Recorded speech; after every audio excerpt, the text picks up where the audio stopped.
이름이 어떻게 운세를 바꾸는가? 운이란 무엇인가? 운은 나에게 주어지는 예상외의 변수. 지만 이러한 예상외의 변수도 어느 정도 방향 추측이 가능하다. 그것은 공부를 잘하는 학생이 수석을 할 확률이 높고 공부를 못하는 학생은 꼴찌를 할 가능성이 높은 것과 같다. 이 세상은 어느 정도 예정된 경로를 따라가고 있으며 예측이란 과학적 분석을 근거로 해야 한다. 그것이 점쟁이와 미래학자가 다른 이유이다. 우리가 앞으로 가야 할 길은 직관에 의한 불명확한 길이 아니며 과학적인 자료에 근거한 객관적인 길이다. 따라서 좋은 이름 무엇이 다른가? 내가 분석하거나 다른 어느 누가 분석해도 동일한 결과가 나와야 한다. 과학적인 방법으로 이름 에너지를 측정해보면 이름이 양철학의 범주에 있지 않음을 금방 알게 된다. 이름은 이미 의학의 범위에서 다루어야 할 만큼 치유력이 크다는 것이 확인되고 있다. 운은 나와 전혀 상관없는 별개의 영역에 존재하는 것이 아니라 상관관계가 있는 영역에 존재하는 것이다. 그런데 공부 잘하는 이름, 건강한 이름, 돈 잘 버는 이름을 찾는 것이 과연 가능할까?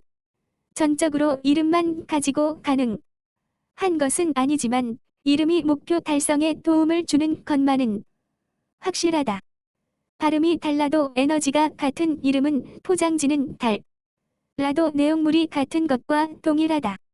실제로 중요한 것은 그 이름에 들어있는 에너지인데 이름을 분석하면 그 사람의 인생 행로가 보인다. 이렇게 우리의 삶에 중요한 영향을 미치는 이름을 우리는 지금까지 그 사람을 부르는 호칭 정도로만 알고 있었던 것이다. 그런데 장명가들은 이름을 보면 이 이름은 이렇게 살고 저 이름은 저렇게 살아간다는 것을 어떻게 알고 있었던 것일까?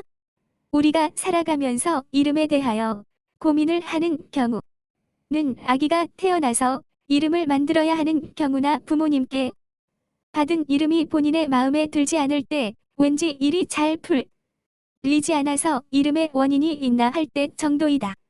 이름을 만들기 위해 책을 사서 보기도 하고 장명가를 찾아가서 이름을 받기도 하지만 과연 그렇게 해서 받은 이름을 좋다고 확신할 수 있을까? 이 사람이 쓴 책과 저 사람이 쓴 책이 모두 내용이 다르다. 그런데 장명가마다 말로는 자신이 가장 이름을 잘 만든다고 주장한다. 장명과 관련된 책도 수백 권이나 되고 홈페이지, 카페, 블로그도 한두 개가 아니다. 이름에 대한 자료를 찾다 보면 장명을 무척 간단한 것으로 주장하는 경우를 보게 된다. 자신이 권하는 책 한 권만 보면 좋은 이름을 만들 수 있다고 하기도 하는데 그렇다면 지금까지 사람들이 그 간단한 방법을 몰라서 그렇게 헤매고 있었을까? 그 책의 저자는 절대로 좋은 이름을 만들 가능성이 없는 저자이며 그러한 책을 보고 이름을 만들었다면 99% 나쁜 이름이라고 장담할 수 있다. 그런 책의 저자는 이 이름을 가벼이 생각해서 책 한 권 보고 이름을 만들어 주므로 좋은 이름 무엇이 다른가 타인의 인생을 구렁텅이로 몰아넣는 경우가 왕왕 있었을 것이다. 인터넷을 검색해 보면 자기만이 최고의 이름을 만든다는 장명가가 너무나도 많다. 판단 능력이 없는 독자의 입장에서 보았을 때 정말 어디에서 어떻게 이름을 지어야 좋은 이름을 받을 수 있을지 확인하는 방법은 없는 것일까? 이러한 의문은 누구나 한 번쯤 가져보았을 법하지만 누구도 시원하게 이 의문에 답을 주지 못했다. 왜일까?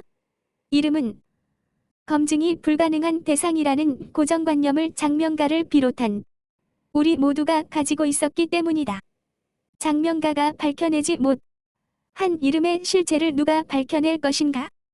지금까지는 그러한 고정관념에서 벗어나기 어려웠지만 이제는 그렇지 않다.